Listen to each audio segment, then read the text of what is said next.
শহর জুড়ে উৎসবের মরশুম, ঢাকের তালে মেতে উঠেছে গোটা রাজ্য। শারদীয়ার এই আনন্দযাত্রার বিশেষ নজর কেড়েছে ত্রিধারা সম্মিলনী। এবছর ৭৯তম বর্ষে পা দিয়েছে এই ঐতিহ্যবাহী পুজোটি, যার থিম চলো ফিরি। এই থিমের মাধ্যমে যেন দর্শকরা পৌঁছে যাচ্ছেন এক অন্য জগতে, যেখানে মিশে আছে রহস্য, আধ্যাত্ম ও শিল্পকলার সৃজনশীল ভাষা। পুজোর মণ্ডপে যেন হয়ে উঠেছে এক জীবন্ত শিল্পকলার প্রদর্শনী। শিল্পকলা মানুষের আবেগ ও চিন্তার সেতু, যা বহুদিন আড়ালে ছিল।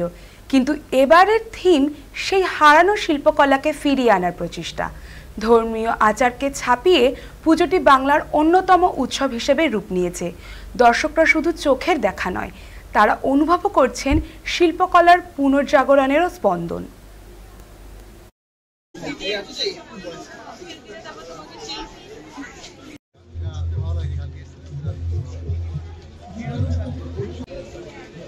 এবারে আমাদের ৭৯তম বর্ষ।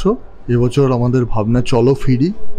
আমাদের শিল্পী রাষ্ট্রপতি পুরস্কারপ্রাপ্ত শ্রী গৌরাঙ্গ কৈলা এটাই মানুষকে বার্তা দিতে চাইছে যে যেই যুগটা শিল্পকলা মানুষ সচক্ষে দেখেনি, সেই শিল্পকলাটাকে আবার ফিরিয়ে আনা যায় কিনা। আর ত্রিধারার এই পুজো বাংলার একটা উৎসবে পরিণত হয়েছে। তা প্রচুর মানুষের একটা এক্সপেকটেশন ত্রিধারায় থাকে। আর আপনারা ভিড় দেখেই বুঝতে পারছেন কতটা মানুষ খুশি হয়েছে এই কাজে।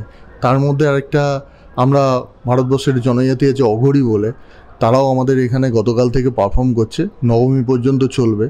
সব মিলিয়ে একটা পরিপূর্ণ পুজো ত্রিধারায় এলে মানুষ স্বাদ পাবে। একটাই জিনিস ভাবে, থিমের থেকে বেরিয়ে এসে বাংলা এটার উৎসব, সেই উৎসবটাকে কি করে পালন করতে হবে, মানুষ কি করে এই উৎসবটাকে উৎসবের মতো পালন করবে, সেজন্যই ত্রিধারা এরকম ভাবনা।